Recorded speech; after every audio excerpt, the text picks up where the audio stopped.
Bom, pessoal, então nessa segunda etapa, vou destacar para vocês as classificações dessas relações humanas. É onde que cada tipo de relação ela é caracterizada, conceituada por algum critério. Vou destacar para vocês. Classificação de relações humanas. Conhecimento é quando alguém se relaciona com outra pessoa com o objetivo de adquirir conhecimento sobre algum assunto, atualizar-se. É o caso aí mais comum nas escolas, né? Quando se relaciona com a escola, com o professor. Valorização é quando uma pessoa se comunica com a outra com o objetivo de se absorver novos valores e valorizar a pessoa com quem está se relacionando. Ser simpático. Então essa questão da valorização é quando a gente comunica com a outra pessoa a fim de absorver os valores e se valorizar essa pessoa também. Intragrupais, quando há um grupo de pessoas que dialogam mutualmente, né? Para acontecer essa interação, os membros do grupo devem observar algumas coisas, como respeito, esperar a vez de se manifestar, evitar indelicadezas, agressões, respeitar a hierarquia ou se manifestar adequadamente. Procurar conhecer as pessoas do grupo, não assumir o que não lhe pertence, encontrar as causas de sua antipatia, ser claro, objetivo, não agir como se sempre tivesse a razão. Bom, pessoal, nessa parte das classificações, essas três primeiras classificações elas vão destacar aí a parte do conhecimento, né, que quando a gente aproxima de uma pessoa para agregar conhecimento, da valorização e essa intragrupais. Essa intragrupais é quando todo mundo se faz parte de um único grupo. E nesse grupo nós temos que ter alguns comportamentos, como o autor destacou, sendo ele a parte da educação, de saber se portar, né, do respeito com o outro e a hora de manifestar. Agora aqui em seguida a gente tem as intergrupais, que é quando há dois grupos ou mais e seus membros se comunicam entre si. As afetivos é a relação que acontece geralmente com membros da família, namorados, noivos, ou com parentes, né? Então esses outros tipos de relações dessa intergrupais é quando uns grupos relacionam com outros, e as afetivas é com os parentes. Então há mais elementos nessa classificação de relação humana, como relação consigo mesmo, que é a interpessoal, também com outros, né? Diretas, ativas, intelectuais, indiretas, pessoais, contrapessoais, informais, entre outras que se podem ir descobrindo ao relacionar-se no dia a dia com outras pessoas. Então, a gente vê que dentro dessas relações humanas a gente pode classificar elas, seja elas afetivas, intergrupais, interpessoais, né? Podemos classificar elas como de conhecimento.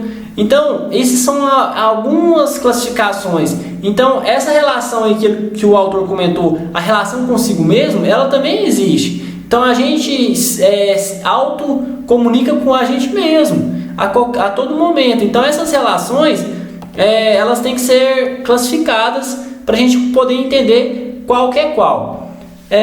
Outros conceitos que podem auxiliar a gente nessa boa relação entre as pessoas, que isso é fundamental, né? A gente entendeu que a relação humana, ela foi feita, ela existe, né, para que a gente consiga conversar e entender o próximo e agregar conhecimento. Mas essa relação ela tem que ser boa para ser positiva, né? Então, alguns conceitos. A forma de nos expressar, de nos comunicar, está sujeita a interpretações diversas. Se elas não forem claras, podem nos indispor com nossos semelhantes, voluntária ou involuntariamente, especialmente quando os temas são polêmicos, como política, religião, sexo, futebol também, né? Dependendo de como são tratados, podem levar a baixa autoestima e ao desestímulo do trabalho individual e em grupo. Então, essa relação humana, ela tem que seguir algumas cortesias para que ela seja positiva, para que essa relação ela tenha agregado positivamente para todos os membros que estão participando dessa relação. Seja ele em sala de aula, seja ele no familiar, seja você consigo mesmo, seja no ambiente de lazer, né? Então, assim, a forma que a gente comunica, as outras pessoas vão ter uma opinião sobre a gente. Às vezes você vai estar ferindo a opinião de outra pessoa, né? Voluntariamente ou involuntariamente. Apenas o jeito de você comunicar com outras pessoas, os gestos que você faz, até mesmo a forma de se vestir, às vezes a gente ofende outra pessoa dependendo do lugar que a gente está.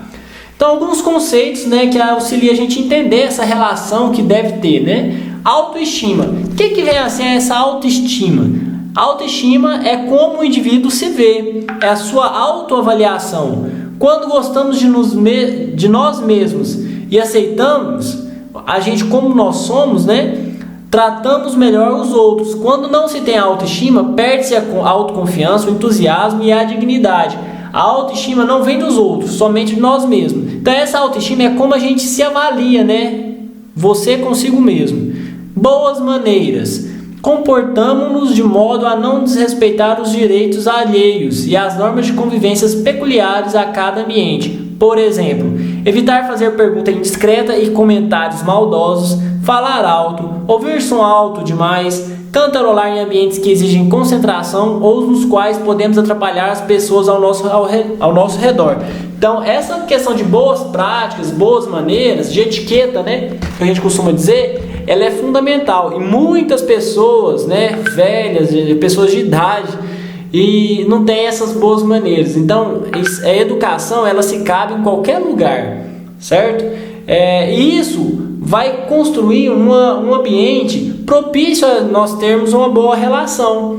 Porque é complicado quando a gente trabalha num lugar ou chega numa casa de um parente e fica aquele clima chato, né? Então esse clima organizacional, familiar, vai depender dessas boas práticas, das boas maneiras. Vamos dar sequência aí na próxima etapa sobre os conceitos.